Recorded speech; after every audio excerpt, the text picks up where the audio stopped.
성가대가 이제 아침에 와서 연습을 하다가 중간에 쉬는 시간이 마침 일부 예배하고 마치는 시간하고 비슷한 시간에 이렇게 걸려요. 근데 오늘 찬양 대장님이 저한테 미리 예방 주사를 넣더라고요. 오늘 많이 빠졌어요.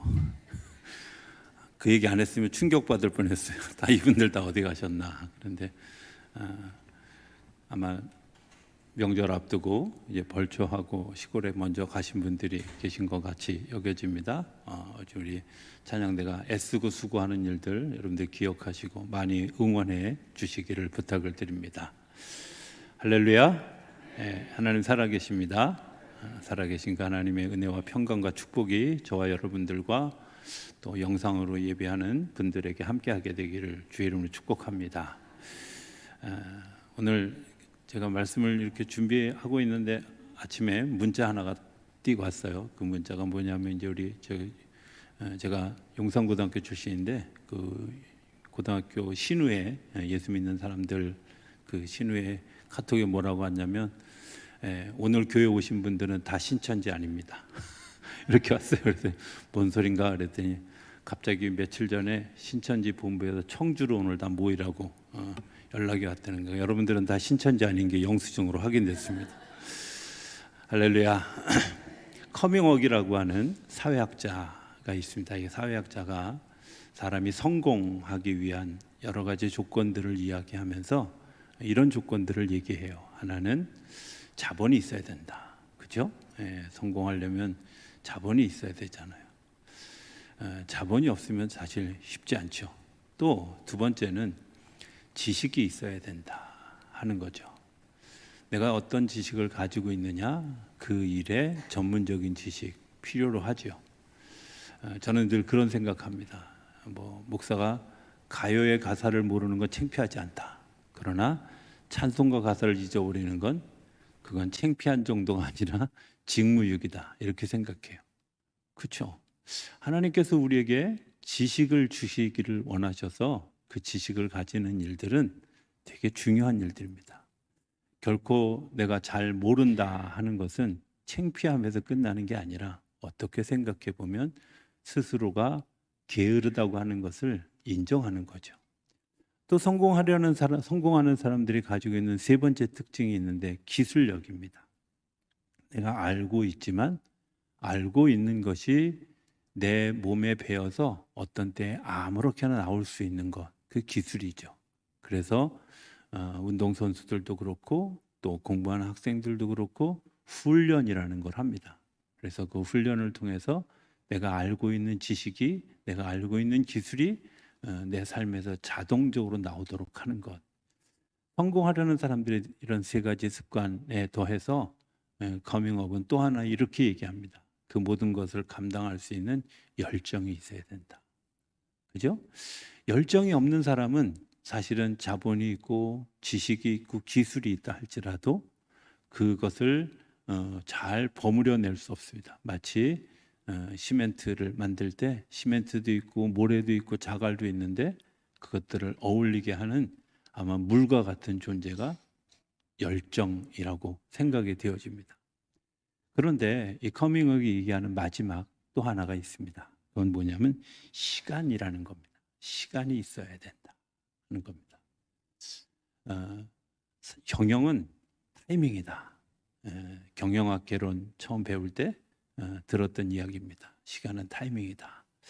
제가 뭔 얘기인지 잘 몰랐어요. 이해하지 못했는데 행성에 가서 목회하면서 교인들이 오지 않아서 제가 이렇게 물어봐요. 뭐 하셨는데? 아유, 깨 털었시오. 그러는 거예요. 왜 깨를 좀 늦게 털면 되지 꼭? 그랬더니 아유, 목사님 좀 모르면 말하지 마세요. 이러면서 하는 터는 타이밍이 있다는 거죠. 그때 안 털면 안 된다는 겁니다. 여러분들 무식하다는 소리 들을까 봐 제가 미리 얘기해 드리는 거예요. 타이밍이 있어요. 내가 그때 거기에 걸어야 하는 타이밍이. 그런 시간들이 너무 중요하다는 거죠. 왜냐하면 시간은 멈추거나 머물러 서 있지 않기 때문에 그렇습니다.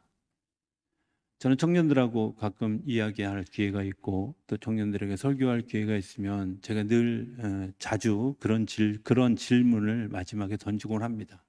그게 뭐냐면 여러분들의 10년 후가 어떻게 될 것인지, 여러분들이 20년 후에는 어떤 열매가 있을 것인지, 30년 후에는 여러분들이 어떻게 서 있을지를 생각하고 오늘을 살았으면 좋겠다라는 겁니다. 사실 생각해 보면 오늘을 사는 일 그렇게 중요하지 않은 것 같지만, 오늘 내가 심은 것들이 10년 후에, 오늘 내가 심은 것들이 20년 후에, 30년 후에 열매를 맺게 된다는 것을 생각해 보면 굉장히 중요한, 저는 세상을 아는 것, 그게 지식이라고 하면 시간을 아는 것은 지혜라고 생각합니다. 우리의 생각이 시간과 함께 지혜로 바뀌어져야 한다고 생각합니다. 제가 자주 얘기하는 얘기지만, 시간을 구분하는 그런 그 헬라어의 두 단어가 있습니다. 하나는 크로노스라는 단어고 하나는 카이로스라는 단어입니다. 크로노스라는 말은 그냥 흘러가는 시간입니다. 아마 스위스에서 만든 시계를 차고 계시는 분들을 보시면 거기에는 시계라고 쓰이지 않고 뭐라고 써 있냐면 크로노미터라고 써 있습니다. 그러니까 시계를 말하는 단어가 크로노미터입니다. 다시 얘기하면 흘러가는 시간들을 이렇게 표시해 주는 기계라는 뜻이죠.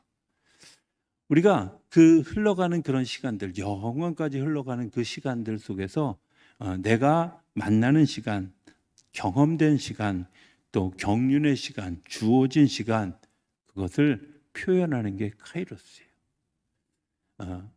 다 흘러가고 있는데 흘러가는 그 속에서 내게 의미로 다가오고, 내가 뭔가 자극으로 다가오고 축복의 씨앗으로 다가오는 시간을 카이로스라고 이야기합니다. 이거는 철저하게 주어진 시간이고, 그 주어진 시간을 내가 만날 때 경험할 수 있는 일들이죠.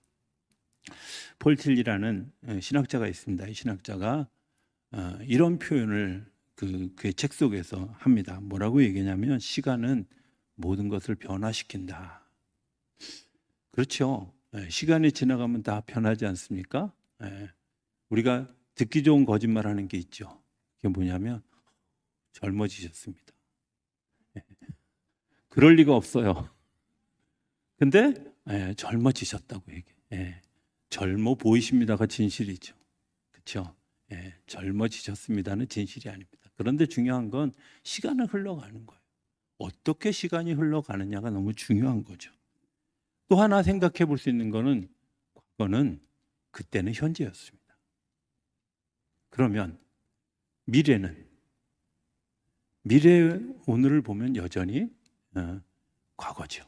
생각해 보면 이런 거 아니겠습니까? 내가 미래를 현재처럼 살아갈 수 있는 것, 그것이 시간을 소중하게 여기고 믿음을 가지고 살아가는 사람, 자기의 삶을 변화로 만들어가는 삶을 살아가는 일들, 그게 시간을 잘 활용하는 일들이라고 생각이 되어집니다. 요즘은 이제 하도 이제 뭐죠? 종합 방송들이 많이 있어서 드라마도 이제 재방송하는 시간들이 되게 많이 있잖아요. 근데 저런 걸 저 도대체 왜 봐? 이런 생각을 하는데, 어느 날 잠깐 옛날에 방영됐던 드라마 하나를 이렇게 보는데 제가 이런 걸 느꼈어요. 그때는 저 다음이 어떻게 될까 하는 긴장감으로 봤는데, 긴장감으로 보지 않고 그냥 그때 그 장면들을 즐기고 있더라고요. 그래서 제가 깨달은 게 있어요. 그런 거구나. 인생의 결말을 알면 내가 그 순간들을 즐길 수 있구나. 인생의 내가 끝을 알고 나면 그 시간들 속에서 정말 돌아가는 그 급박한 긴장감을 가지고 살아가는 그 상황을 내가 즐길 수 있지 않을까. 이런 하나님은 우리에게 그 인생을 즐길 수 있도록 우리에게 허락하신 하나님의 선물이 있어요. 그게 뭐냐면 언약이라는 거예요. 약속이라는 거예요. 하나님이 우리에게 인생을 그냥 말만, 수고하고 무거운 짐을 지고 내게 와, 나에게 와서 쉬어, 이렇게 이야기하시고 책임지지 않는 것이 아니라, 하나님이 우리에게 분명하게 약속해 주신 게 있는데, 내가 너를 복되게 하고 귀하게 하고 영원한 나라에 이르게 하고, 그리고 그곳에서 네가 안식을 누리게 할 것이야, 약속해 주셨어요. 뿐만 아니라 개인에게도 하나님이 어떤 삶을 살아갈 것을 약속해 주셨어요. 그거 내가 믿는 사람은 내가 오늘 살아가는 이 삶의 여정들을 즐길 수 있죠. 행복해 할 수 있잖아요. 제가 오늘 이 문장을 왜 설교 원고에 집어넣나 그랬더니 유민이가 와서 그런가 봐요. 네. 인생을 어떤 철학자가 뭐라고 표현했냐면 페널티킥을 차는 그 키커 앞에 선 골키퍼가 인생이다. 되게 어렵더라고요. 자, 골키퍼 입장에서 보면 공을 어디로 찰지 몰라요. 그죠? 예. 레오넬 메시 같은 사람들은 맨날 왼쪽으로 찬대요. 근데 어쩌다 한번 오른쪽으로 차더라고. 또 어쩌다 한번 가운데를 차더라고. 어찌됐든 자, 골키퍼 입장에서는 어느 쪽으로 찰지, 또 위로 찰지 밑으로 찰지. 요즘엔 가운데 차는 사람들도 되게 많아요. 인생이 이런 거 아니겠습니까? 그러나 분명한 것은 하나님은 우리에게 그 시간이라는 약속이라는 선물을 주시면서 그 약속 속에서 내가 그것을 즐길 수 있는, 오른쪽으로 찰 거야 믿어지면 그냥 그쪽만 막으면 되잖아. 우리 인생에 하나님께서 약속해 주신 그 귀한 일들, 그런 일들을 우리에게 약속해 주신 것, 그 미래를 오늘 현재로 알고 살아갈 수 있다면 오늘 내가 살아가는 일이 그렇게 힘들고 어려울지라도 그것을 이겨갈 지혜와 힘을 하나님이 우리에게 주시는 줄로 믿습니다. 아브라함 조수아 헤셀이라고 하는 사람이 쓴 그 안식이라는 책이 있습니다. 굉장히 특별한 책인데요. 우리가 이제 흔히 안식을 얻는 장소가 어디라고 생각하냐면 땅이다, 또 혹은 집이다, 안식처다 이렇게 얘기하지만 이 조수아 헤셀은 그렇게 얘기하지 않습니다. 우리가 시간 속에서 하나님을 만나는 시간, 시간의 지성소라는 표현 쓰는데 그 시간의 지성소가 안식의 자리다. 표정들 보니까 저게 뭔 소리야. 저도 처음에 책 읽을 때 그런 생각했어요. 이게 뭔 소리야. 제가 그걸 이해하는데 지금도 다 이해했는지 모르지만 그걸 이해하는데 그 책을 3번째인가 4번째 읽을 때 이런 얘기 하는 거구나 이렇게 이해하는 거니까 여러분들 절대 머리가 나쁜 건 아닙니다. 그러니까 걱정하지 마시고 그냥 들으시면 됩니다. 어쨌든 시간의 얘기를 합니다. 아니 도대체 시간이 왜 뭐 어땠다고 이렇게 생각을 하는데 하나님이 우리에게 주시는 지혜는 그 약속의 시간을 향해서 달려가는 우리에게 진정한 안식이 있다는 거예요. 오늘 그 안식의 자리로 초대하기 위해서 이 본문 가운데 한번 좀 들어가 보면 좋겠습니다. 8절입니다. 8절에는 이렇게 얘기합니다. 믿음으로 아브라함은 부르심을 받을 때에 순종하여. 여러분들 여기 중요한 단어가 뭐냐면 부르심을 받았을 때라는 시간을 가리키는 말입니다. 영어로 when이라고 쓰는데 믿음으로 아브라함은 부르심을 받았을 때 뭘로? 믿음으로 뭐 했다고요? 순종하여. 여러분들 굉장히 중요한 일이 있습니다. 내가 2가지 중에 하나를 결정할 수 있습니다. 어떤 것? 내가 믿어질 때 순종할 수 있는 것과 순종하지 아니할 것과 2가지 선택을 할 수 있습니다. 시간은 그렇습니다. 내가 그냥 크로노스 하는 시간들, 흘러가는 시간들 속에서 내가 이것을 취할 것인가 아니면 내가 버릴 것인가를 결정하는 건 내가 결정하는 겁니다. 그러나 그것을 하나님이 나에게 주어진 시간이라고 하는 기회라고 하는 초청장으로 받아들이는 사람은 그것을 잡습니다. 그리고 그것을 잡은 사람들에게 하나님이 주시는 약속이 있는데 그게 뭐예요? 뒤에 이어질 하나님의 약속들이에요. 아브라함에게 하나님이 약속하신 거, 내가 너에게 안식할 땅을 주겠다, 내 자녀를 주겠다, 하늘의 별같이 있다, 바다의 모래같이 자식을 주겠다 약속하셨어요. 너로 하여금 복의 근원이 되게 하겠다 약속하신 거죠.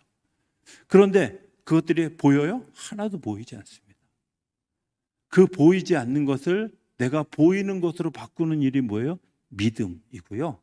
그것을 내가 행동으로 옮겨지는 게 순종이죠. 흘러가는 크로노스의 시간을 카이로스로 바꾸는 시간, 카이로스 바꾸는 우리의 행동이 뭐예요? 내가 믿음으로 그것을 순종하는 거예요. 신앙생활하면서 걸어야 될 가장 첫 번째 단계가 뭐냐? 믿음으로 순종하는 거죠.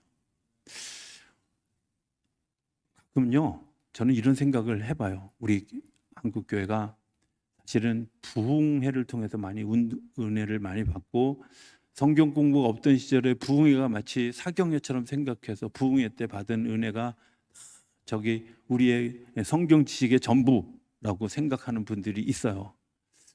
근데 그분들이 이제 가끔 사용하던 그런 그 말들이 뭐냐면, 아브라함이 이삭을 하나님께 바쳤다고, 그런 헌신이 있어야 된다고. 여러분들, 그런 헌신은 이따 제가 뒤에 얘기했지만 사실은 저 뒤에 단계예요. 제일 첫 번째 단계가 뭐냐? 내가 믿음으로 반응하고 순종하는 거예요. 내 걸음을 옮겨야 하나님의 역사가 시작될 거 아니에요. 내가 내 마음이 움직여야 하나님의 역사가 시작되어질 거예요. 내 생각이 바뀌어야 하나님의 역사가 시작될 거 아니에요. 나는 지금 이 땅에서 살아가고 있는데 나는 여전히 이 땅의 법을 준수하면서 하나님의 나라를 꿈꾸다 보니까 혼돈이 오는 거예요. 아니요. 하나님이 우리에게 말씀하실 때 아멘 하고 믿음으로, 그리고 내가 이해할 수 없지만, 갈 바를 알지 못하지만 하나님께서 말씀하신 것이니 제가 믿겠습니다 하고 걸음을 옮겨 놓을 때 하나님의 놀라운 역사가 일어나게 되는 줄로 믿습니다. 제가 오래전에 비행기에서 봤던 영화 한 편이 있습니다. 건축학 개론이라는 영화인데요, 거기에 이런 얘기가 나옵니다. 두 남녀가 서로 교제를 하다가 막 이제 뭐 티격태격하고 싸우다가 이런 미래 약속을 합니다. 우리 눈 오는 날 여기서 만나자, 이런 약속을 해요.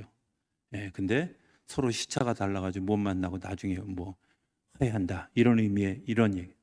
제가 그런 약속을 생각해봐요. 우리 그런 약속 하신 적이 있는 분들이 한 4명쯤 계신 것 같은데, 자, 그때 그곳에 갔던 사람들은 만나서 결혼했을 거고, 잊어버렸거나 아니면 대수롭지 않게 생각하고 안 갔거나, 이런 분들은 여전히 그 사람을 그리워하고 살아갈지도 모르죠. 중요한 건 약속은 내가 그 자리에 가야 한다. 내가 그 자리에 가야 하는 거죠. 그냥 가지 않고 내가 그냥 여기 있으면서 내가 알고 있어요. 여러분들, 알고 있는 게 중요한 게 아니라 내가 그 자리에 가는 겁니다. 보이지 않지만, 믿을 수 없지만 가는. 자, 두 번째 단계가 9절입니다. 믿음으로 그가 이방의 땅에 있는 것 같이 약속의 땅에 거류하여 동일한 약속을 유업으로 받은 이삭 및 야곱과 더불어 장막에 거하였으니. 자, 여러분들, 여기 되게 중요한 단어가 있어요. 이삭과 야곱이라는 단어예요. 어쩌면 좀 자의적인 해석일지도 모른다면은 여기에 제가 그냥 굳이 여기다 뭐라고 썼냐면, 이삭, 하나님을 잘 믿는 사람, 야곱, 탕자, 이렇게 제가 썼어요. 그럼 생각해 보면 교회 안에는요, 정말 믿음이 좋은 사람도 있고, 교회 안에는 정말 저 사람이 어떻게 믿는 사람이야 라고 생각할 만큼의 사람들도 있어요. 모르는 것처럼 그렇게 시침이 떼지 마세요. 그렇잖아요. 이해할 수 없는 사람들이 있어요. 그런데 중요한 건 믿음으로 순종한 사람들이 걷는 두 번째 스텝이 뭐냐? 그들과 더불어 사는 거예요. 그들과 더불어 거류하며 사는 거예요. 그들과 더불어 장막에서 사는 거예요. 왜? 그러면서 서로의 부족함과 서로의 연약함들을 서로 의지하고 견뎌가는 거죠. 제가 금요일날 그런 얘기 드렸습니다. 발달 심리학에서 우리 사람을 표현할 때 칼라로 표현하면, 처음에 내가 태어났을 때는 모노칼라였어요. 자기 혼자만이. 두 번째 조금 자라고 나면 듀얼 칼라가 돼요. 듀얼 칼라는 흑백 논리죠. 좋은 사람, 나쁜 사람. 그런데 하나님의 나라는 어떤 나라? 테크니컬 칼라예요. 총천연색이에요. 이런 사람도 이해하고 저런 사람도 이해하고 저런 사람도 받아들이고, 그리고 이런 일들도 받아들일 수 있고 저런 일들도 이해할 수 있는 일들이 테크니컬 컬러죠. 하나님의 나라는 어떤 나라일까요? 하나님의 나라는 테크니컬 컬러예요. 지금 우리가 살아가는 이곳에서 이런 사람도 경험해보고 저런 사람도 경험해보고 다 경험하면서 그걸 수용하고 받아들일 수 있을 때 내가 하나님의 나라의 백성이 되는 기쁨을 누리는 거예요. 아유, 하나님, 나는 왜 이런 현장에서만 살아요? 아니요. 그게 하나님의 나라의 훈련이에요. 금요일날 제가 그런 얘기 드렸어요. 왜 이렇게 고난이 많을까? 예수 믿는 사람들에게 왜 그렇게 아슬아슬한 고비들이 많이 있을까? 여러분들 그거 행복해 하세요. 왜냐하면 하나님 나라 가서 뭐 할 거야? 평생 영원히 살면서 그런 간증하고 내가 옛날에 남자들 군대 갔다 온 얘기 밤새도록 하는 이유가 뭐겠어요? 그때 고생하고 힘들었던 얘기 하는 거잖아. 그것처럼 내가 삶을 살아왔던 지난 날의 시간들, 이때 하나님의 은혜가 아니었으면, 이때 하나님이 도와주지 않았으면, 이때 하나님이 역사하시지 않았으면 나는 아무것도 아니야. 여기 올 수도 없었어. 이런 얘기 하는 거죠. 그게 어쩌면 삶의 훈장일 수도 있고 내가 삶을 고백할 수 있는 스토리일 수도 있다는 거예요. 하나님 우리 안에 그 장막 안에 거하는 그곳에서 그 성경들을 이겨가고 그 속에서 하나님의 사랑을 배워가는 일들이 두 번째 스텝이에요. 세 번째 스텝은 뭐냐면 그것들을 견뎌가는 근거가 10절에 있는데 그가 하나님이 계획하시고 지으실 터가 있는 성을 바랐습니다. 여러분들 분명한 것은요, 하나님의 도성에 거하는 하나님의 약속한 자리가 있는 거예요. 면류관이 있는 거예요. 하나님이 주실 상급이 있는 거예요. 내가 지금 이 일들을 걸어가는 거 하나님이 분명한 것은 하나님이 우리를 위해서 준비해 두신 예비해 두신 하나님의 상급이 있다는 거예요. 체육대회나 이런 행사 같은 거 하면 요즘에 뭐 많이 해요? 행운권 추첨 이런 거 하잖아요. 예? 그래서 그 행운권 추첨하려고 주로 다 이렇게 앞에 쌓아놓잖아요. 왜 쌓아놓겠어요? 예, 집에 가고 싶어도 저게 눈에 아른거려서 못 가는 거잖아. 내가 그만두고 싶어도 저게 아른거려서 못 가. 아니, 뽑힐지 안 뽑힐지도 모르는 행운권 보고, 행운권 그 선물 보고도 안 가는데 우리는 하나님이 약속해 주신 거예요. 보장해 주신 거예요. 저는 예수 믿다가 중간에 실족해서 넘어지는 사람들 보면 야, 저 사람들 정말 대단한 사람들이다. 어떻게 저 상급을 포기할 수 있을까? 이런 생각이 들어요. 하나님이 분명하게 약속하신 것이 있어요. 영원한 상급을 주시겠다고 준비해놨고, 심지어 예수님이 요한복음 14장에 뭐라고? 너희는 마음에 근심하지 말라. 하나님을 믿으니 나를 믿으라. 내가 너희를 위하여 거처를 예비하러 간다고. 그랬는데 하나님이 우리를 위해 준비해 두신 것이 있는데 우리가 왜 그걸 마다하게 될까? 11절은 조금 더 확연하게 우리에게 이렇게 얘기합니다. 믿음으로 사라 자신도 나이가 많아 단산하였으나 잉태할 수 있는 힘을 얻었으니. 제가 이 말을 좀 문장을 바꿨어요. 이렇게 썼어요. 죽었던 것 같은 사라의 몸에서 아들을 낳은 것을 보았다. 이해되세요? 여러분들 우리가 죽어요. 그런데 주님은 분명하게 약속해. 다시 살리실 것이다. 우리가 흔히 얘기합니다. 90세가 된 할머니의 몸에서 어떻게 아기가 나와요? 네, 똑같은 소리예요. 죽었는데 어떻게 살아나요? 그런데 하나님이 그 일을 보여주셨어요. 그 일을 우리에게 보여주셨어요. 예를 들어서 가르쳐 주셨고 예수님이 직접 죽으셨는데 다시 일어나셨어요.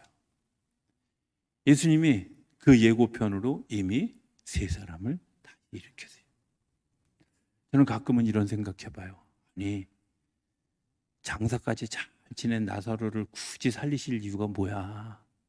나사로가 안 죽었겠어요? 또 한 번 장사 지내야 되잖아. 아유, 장사 치르는 일 얼마나 힘든데 그걸 살려. 중요한 일은요, 그게 내가 영원히 살아갈 하나님의 예시이고 표징이라는 사실이에요. 주님이 우리에게 분명하게 약속하신 건 네가 좌절하고 넘어졌어도 걱정하지 마라. 내가 너를 일으킬 것이다. 내가 넘어졌어도 걱정하라. 내가 너를 붙들 것이다. 내가 홀로 있는 것 같이 두려울 때도 걱정하지 마라. 내가 너와 함께 할 것이다. 주님의 약속이에요. 심지어 무덤에 들어갔을지라도 걱정하지 마라. 내가 너를 일으킬 것이다. 하나님의 시간을 지금 얘기하고 있습니다. 우리가 흘러가는 시간들 속에서 우리가 무엇을 선택할 수 있을까는 내가 본향을 향해 가는지 아니면 내가 이 땅의 문화를 향해 가고 있는지를 결정하는 거예요. 제가 오늘 설교 제목을 쓰면서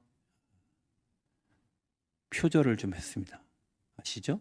찬송가 우리 찬양곡의 가사잖아요. 김도한 씨가 쓴 곡에 본향을 향하여. 저는 표절은 표절한다고 얘기를 그냥 아예 합니다. 왜냐하면 이런 거 가지고 시비 거는 거 싫어서. 되게 중요한 일이잖아요. 그런데 내가 어떤 무엇을 선택하는 시간, 근데 그 시간의 끝에는 뭐가 기다리고 있어요? 하나님이 나를 두 팔 벌려 기다리며 잘했어, 수고했어 하고 기다리는 시간인지, 아니면 내가 이제까지 경험해 보지 못했던 처참함과 또 정말 아픔을 경험할 시간인지를 오늘 내가 이 시간들 가운데서 결정해야 한다는 겁니다. 여러분들은 어떤 시간을 살아가고 계시는지, 그 시간을 살아갈 때 하나님이 우리에게 주시는 말씀, 그 말씀을 제가 하나 좀 읽어드리고 말씀을 정리하기를 원합니다. 로마서 13장 12절 이후에 있는 말씀입니다. 제가 그냥 쭉 읽겠습니다.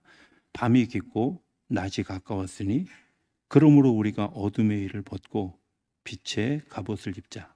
낮에와 같이 단정히 행하고 방탕하거나 술 취하지 말며 음란하거나 소색하지 말며 다투거나 시기하지 말고 오직 주 예수 그리스도를 옷 입고 정욕을 위하여 육신의 일을 도모하지 말라. 하나님이 우리에게 주신 그 귀한 시간, 카이로스의 시간, 저 여러분들에게 소중한 시간들이 되어져 그 본향을 향하여 걸어가는 우리 모두가 되어지고 그 안에서 하나님의 참 기쁨을 누리는 우리 모두가 될 수 있게 되기를 주의 이름으로 축복합니다.